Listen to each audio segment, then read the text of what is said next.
praying, step 3. And the last aspect is, and I don't know if I had a chance to talk to you, but I think that's where we ended at, prayer for step 3. Now, I'm going to spend a moment talking about prayer. Prayer is, just me can jump in when you feel ready to do so, led to do so. But here's how important prayer is. It's something that we actually will overlook. But check this out. For you to pray, you're actually in a position to win over and beyond anything that you can imagine once you initiate the step of prayer. And so why do I say that? Guess what? Men don't pray for stuff that they don't want. Nobody prays. In terms of, we made step number 2, came to believe that power is greater than ourselves to restore us to sanity. You got to be in, I'm not even going to go there. Nobody, I'm going to make my point. Nobody prays for something that they don't want. So prayer is so powerful that you actually pretty much have put yourself in position to be blessed and to receive that you've asked for. First of all, you've got to acknowledge that you need it.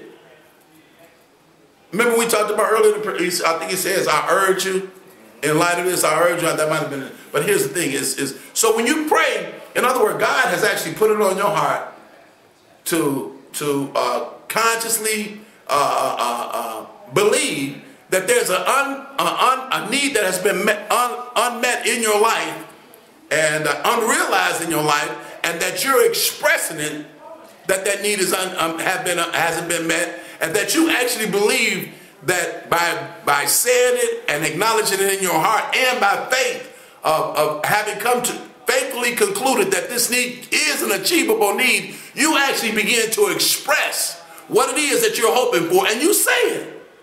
Now check this out in terms of praying. And I came to that about last week. It was so awesome.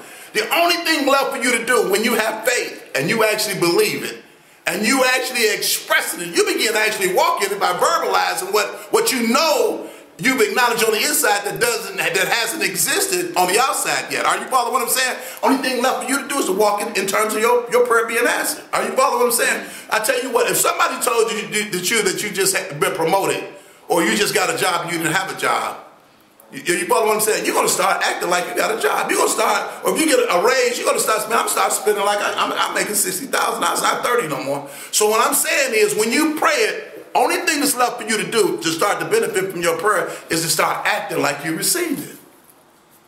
Are you following what I'm saying? So prayer is so essential. Does that make any sense? Why I'm going to pray for something and start acting like I ain't got it? That don't make too much. You know what I'm saying? If I change, I'm going to start, help me change. So it's important that we pray. Are you following what I'm saying, man? Let's go down to the prayer aspect of it. And what he said is, and I like the way he surrendered on this is a two-way relationship with nothing but him and God. He says, I surrender to you my entire life. Oh, God, my understanding. I love that part too. He says, in other words, nobody understands me. I know you do by the time I get to step number 3. I have made a mess of it. You're taking responsibility, trying to run it myself. You take the whole thing and run it for me according to your will and your plan. Now here's the deal. There's a lot in this.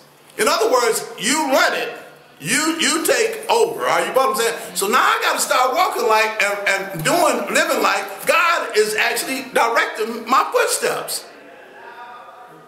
Are you following? In every area of my life. Here's another point of that in terms of this prayer, which is so important, so powerful. He says, God has a will and a plan for me. So I have to start living like, even in the Railton house, I have to start living like I've got a plan. If I didn't come here with a plan, today if I'm praying for a plan, I got to start acting like I'm living by it. Not acting, I'm not going to keep saying that. I have to start actually living as if I have a plan for my life that's God's will. You may not understand it.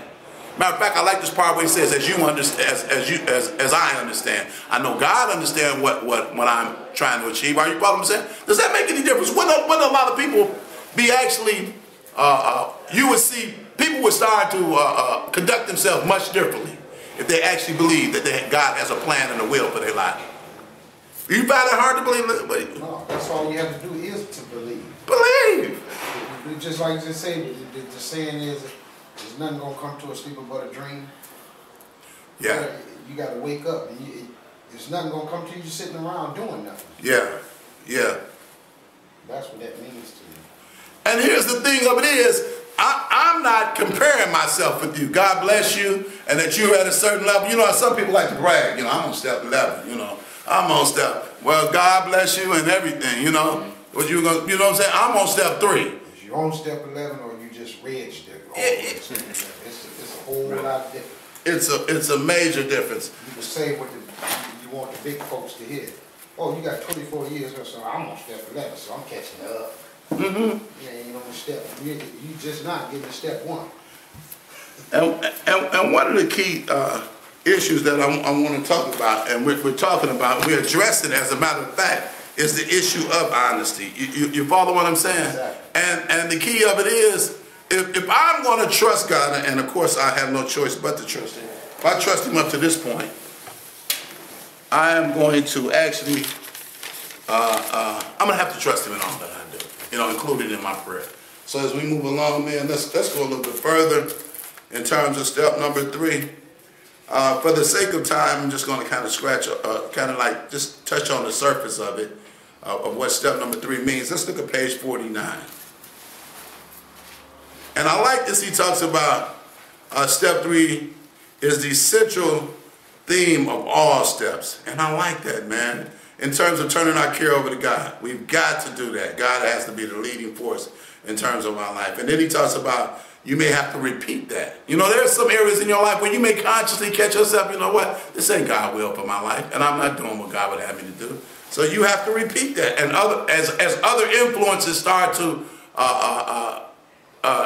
impact you, or other opportunities come, you may have to adjust to that relationship with God. Okay, I need God to kind of help me out with that. Let's look at the next paragraph. And then he talks about childhood experiences. And why do we talk about childhood experiences? We bring that as we examine that inventory, step 1 and 2. But he talks about we need to also look at our childhood experiences and how it affected us, and honestly, in terms of having and embracing a relationship with God as children. And some of us have moved away from, or that relationship may never existed. You know, I talked about that earlier. So you don't really see any reason to believe that it will exist now. But some of those things we have to allow God to change in our lives, that attitude. And then we have that last paragraph on page 49, and we'll take